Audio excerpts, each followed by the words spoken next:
Open it up for questions.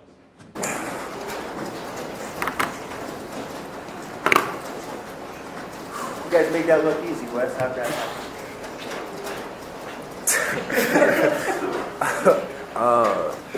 I mean, it wasn't much defense played, but offensively, we did what we needed to do. I'll say it that way. Guys, maybe both of you can chime in after George's shot. I mean, it was kind of a mood in the huddle. Obviously, a huge swing there. I mean, did you guys feel like it was yours to win after that? Oh yeah, I mean, just through all the work that we put in, we knew that he was going to be able to make a big shot like that.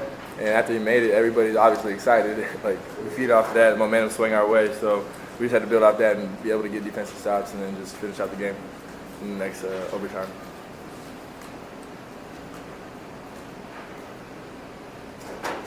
Wes, you played 45 minutes tonight. Josh didn't play. How do you feel you played without your co-conspirator out there, Josh Cobb? I mean, we missed him out there, obviously, but and I'm pretty tired, but I think we did well. I mean, we got the W, so we held him off, but he'll be back. So I felt like I did pretty good. Steve, let him shoot 50% from the field. You're out rebounded. How did you guys win? We just made plays when we had to. And we took care of the ball, which is a big thing tonight. Going from 24 turnovers against Oregon State to 8 against Washington is just a big entire swing. And I think if we would have turned the ball over a little more, I don't think we would have been having the same outcome.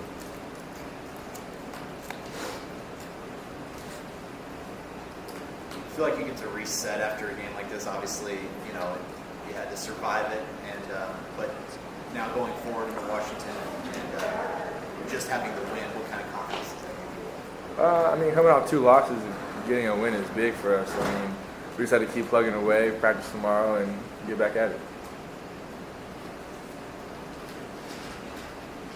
Got to be 1 or 2 good questions from my class. What kind of win, or what kind of confidence does this win give you going into Washington, a team that beat you earlier this season?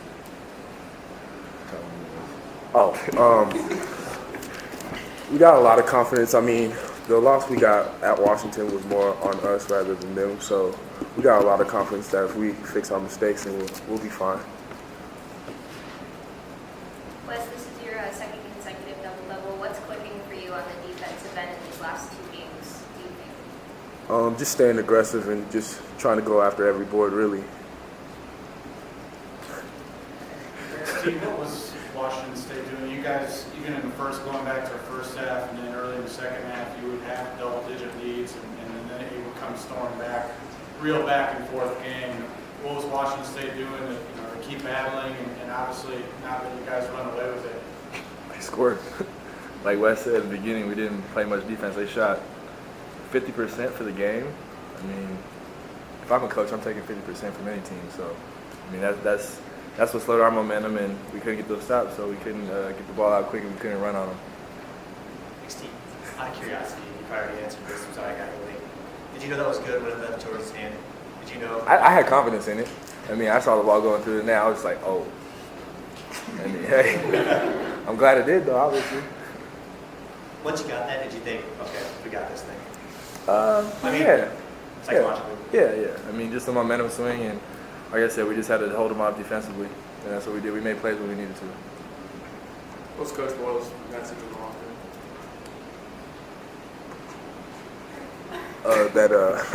I mean, we played terrible defense and we still got the W, so that should say something right there, but we got to play better D. Wesley, did you feel like they were trying to go more in the middle, going with Josh wasn't there, were they really trying to go inside to Clifford, to Hawkinson, and all those guys? I mean, that's just what they do. Clifford's a big dude, so I mean, Josh in there or not, I think he was posting stuff in Washington too, so I think they just did what they did, and they got some big boys down there, so.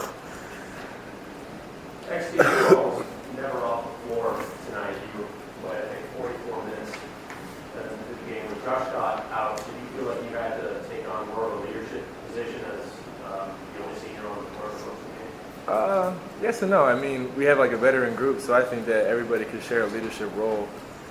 But yeah, like you said, being like the lone senior out there on the floor, it was definitely different, not having him out there. But we came away with the W. So it's good. Come on, one more for my class at least. Somebody. There's one you could ask, because we had a lot of turnovers at Oregon State. What did you work on during the week? You got 8 turnovers. Cut your turnovers third from the last game, and you played 2 extra sessions. Was that a point of emphasis in practice, or just The turnovers? yeah? You want to talk about it? I mean, you want to talk about it? 8 turnovers in 50 minutes. Yeah. Well, I mean, yesterday, what was it yesterday? No, the day before that, we had a practice where if you turned the ball over, you lost the ball. And I mean, practice was over in 30 minutes, and we were still in the gym running after that.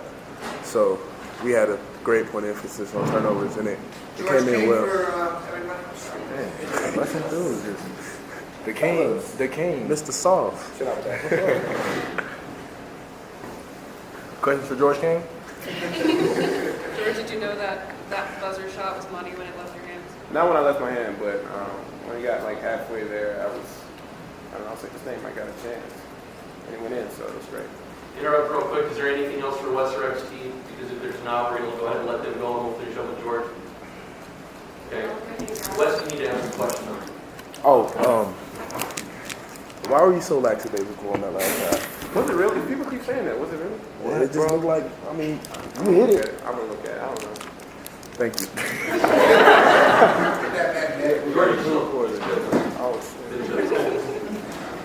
Day in the class, baby. Ask those questions. George, how close was Hawkinson?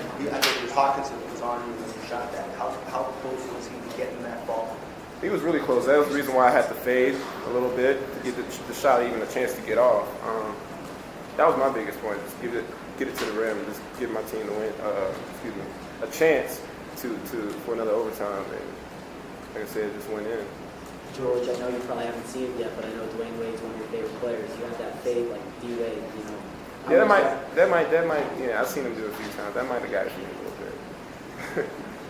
George, obviously without Josh in the game, you guys need an offensive leader. Did you feel it sort of your duty or your role to kind of take over, particularly down the stretch, and be the guy who created plays for the offense? Well, I told the team before the game in the locker room, before we ran out, I said, obviously we're missing our best player.